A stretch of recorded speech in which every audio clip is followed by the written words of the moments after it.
Hey, how's it going? My name is John Fish, if you don't know me. I'm a senior studying computer science at Harvard. Around 4 years ago, I really started making YouTube videos in earnest. It took me a while, but I eventually got pretty decent at it, and I had one video in particular blow up. That video is titled A Day in the Life of a Harvard Computer Science Student. I was 18 years old at the time of filming this. Now I'm 22.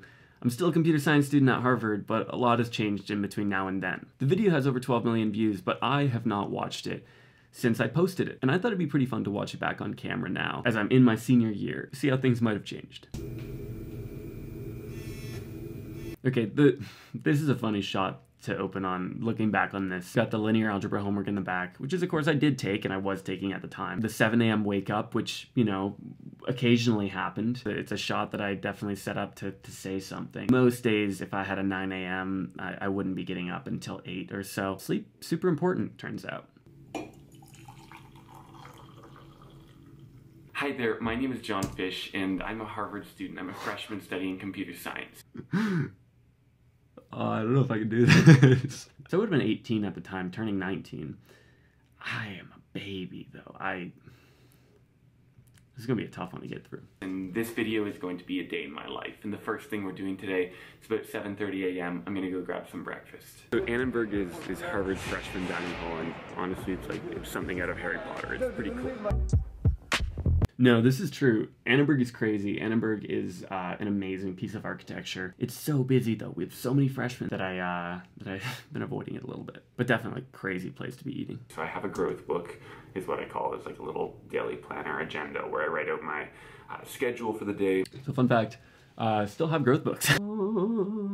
Yeah, so you can kind of see like an early prototype of the growth book in this video. I just started to produce it. Since this video, I have made and sold a lot of these. I still use this, and if you're looking for a daily planner, I do sell them, so there is a link in the description. Little shameless plug. This was one of the best things that I did in freshman year. Having a schedule like this, having a planner like this, and making it into my own thing, first of all, from like a business financial perspective, was awesome for me. But second of all, from just like a personal perspective, doing the things I need to do in my life, this system worked really well for me. So yeah, no, pretty pleased about that. So off to Swedish now. It's actually like 9:02, but I'm gonna be on time because one of the interesting things about how Harvard classes work is that they all start on Harvard time, which is 7 minutes past the hour. They took away Harvard time. This is like, I think this might have been the last year. I might have had another year of it. There might have been 2 years of Harvard time. They took it away. They took it away. It was supposed to be, if you had a 10 a.m. class, it'd start at 10:07. But instead, I guess they got kind of tired of doing that, and now they just have wider gaps in between classes. The lecture today is for my functional programming class. It's called CS51. Heard that it's supposed to be one of the best lectures of the year for the course. So I'll actually go to this one in person. I said I usually watch the recordings. It wasn't really true. I would mostly just read the textbook for this course. I'd watch the occasional recording. I thought it was actually pretty insightful in terms of just like cool like programming practices that he gave us. Things like how to write code that literally you can't express errors in, which I thought was a very interesting concept. The idea being like you need to design your types. So OCaml is a typed language. And when you're designing your custom types, doing so in a way that it is literally impossible to write invalid or to write in invalid state. Communication on camera is really hard, but I think that little minute there when I'm talking about the lecture, you can tell that I just wasn't super experienced talking to the camera because I'm saying things, but they're not really meaning a whole lot.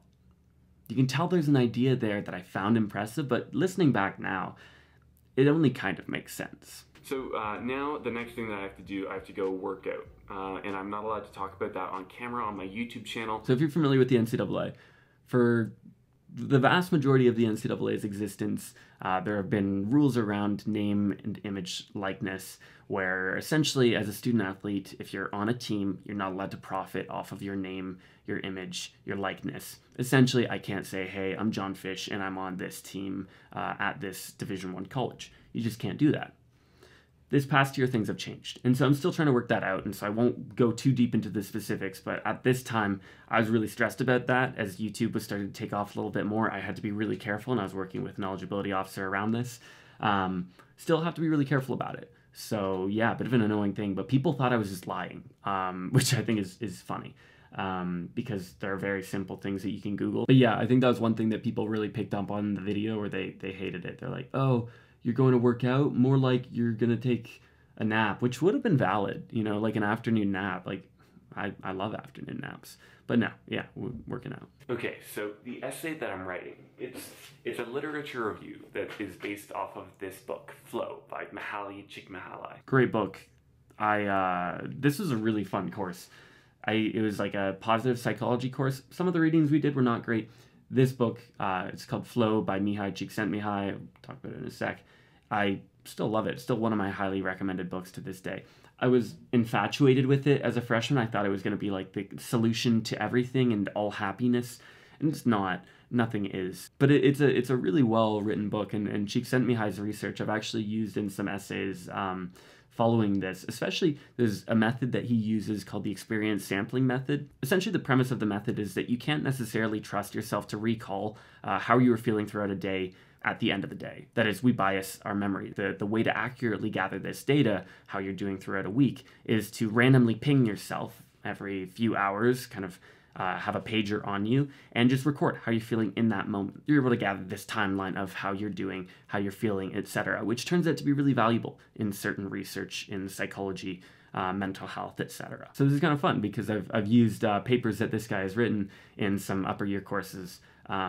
Yeah, definitely still recommend the book. Csikszentmihalyi applies it to an entire life, saying that if you create one goal for your entire life, and then you structure your life around that, with goals and with sub-goals and so on, then you can have one life that is just a flow experience, and therefore it will be an enjoyable experience and a happy experience. Now, what I'm looking at in my essay is how do you apply that as a student to the education system? Because I believe that the education system is, well, it's pretty messed up, to be honest. I feel like a lot of students are miserable. And that shouldn't be the case. Like, school should be an enjoyable experience. It should be fun.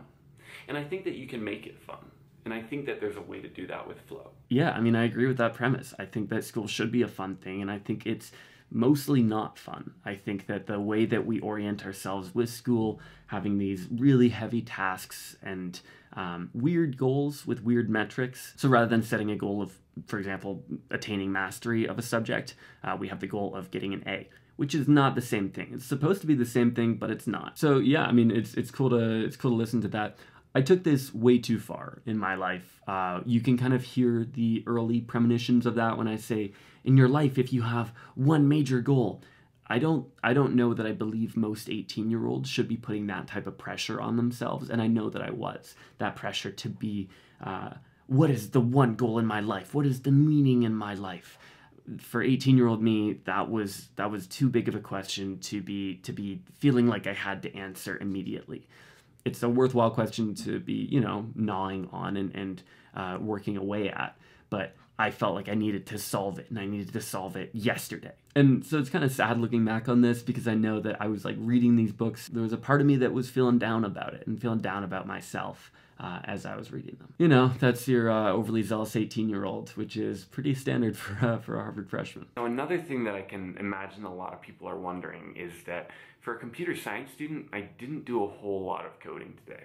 And that's actually true, and it's kind of a factor of Harvard being a liberal arts school. Yes, programming is fun, but I think that overall, the point of school is to make you develop as a person. Like, you're trying to make people that are better members of society. And I don't think that becoming only a better coder will make you a better person necessarily. I think that there's so much more to life than that. Yeah, a lot of my friends, in fact, all of my friends from high school went into technical colleges where they studied computer science, software engineering, etc. They didn't get many electives. They didn't get to take courses like Swedish or even writing courses for the most part. And I think that that's been really beneficial for me. But I also recognize now, and maybe I didn't recognize it then, that my brain is not the same as everyone else's brain, and that some people, what they really want is that technical college experience, and there's nothing wrong with that. And it doesn't mean that they're going to be less developed as a person. So I don't really like what I'm saying here, where it's like the purpose of school is to make you better as a person. For some people, they're going to get a lot out of that liberal arts college experience. Some people will get a lot more out of a technical college experience. And what's really important, I think, now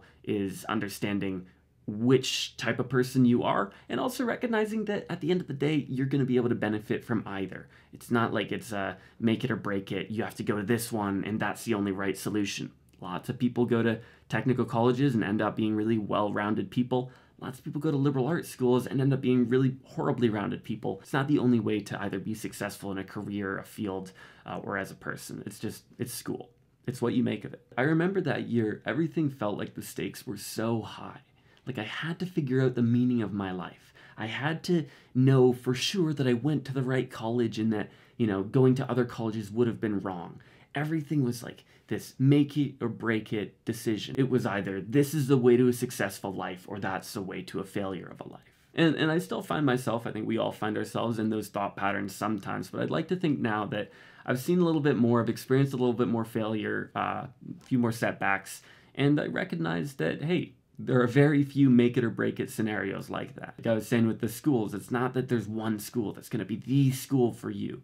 There are a lot of different schools where you can succeed in a lot of different ways. So funny also to see how young I look and how young I just feel in that video. And then to realize that it's been less than 4 years since I filmed that. I mean, in a sense, it is a very long time, but also 4 years, I mean, it's like, what, one Olympic cycle? Anyways, I'm probably going to do another day in the life soon because I think it's really fun to look back on these, and I'd love to look back on one from senior year in another 4 years. So I hope you enjoyed. If you want to watch that video, definitely subscribe. I might be able to show a little bit more than I was able to show in this video. TBD. I'd now like to thank Audible for sponsoring this video.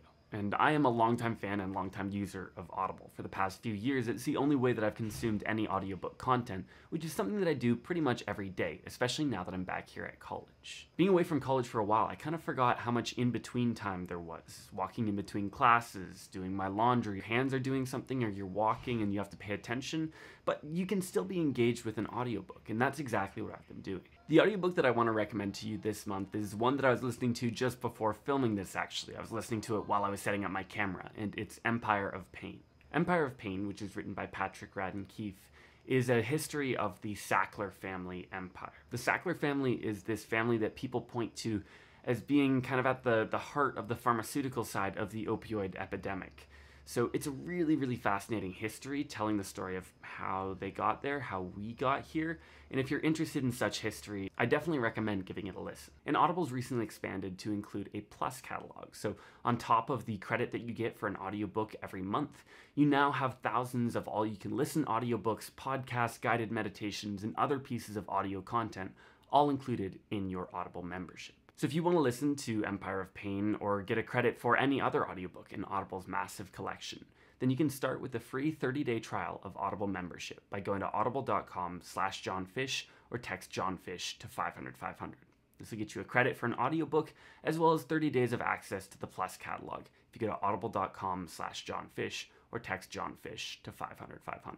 If you want to let me know what you think about my glow up or lack thereof, leave some comments below.